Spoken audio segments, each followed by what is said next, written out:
Kuyruğu midye alken. Şüküştü. Жаңыдағы бур. Нұрлан. Түзде ояқ.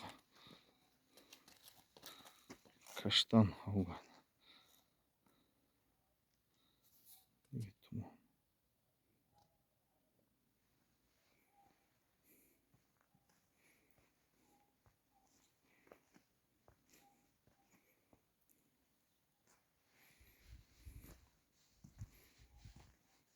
Yemesini açıkın. Dişini.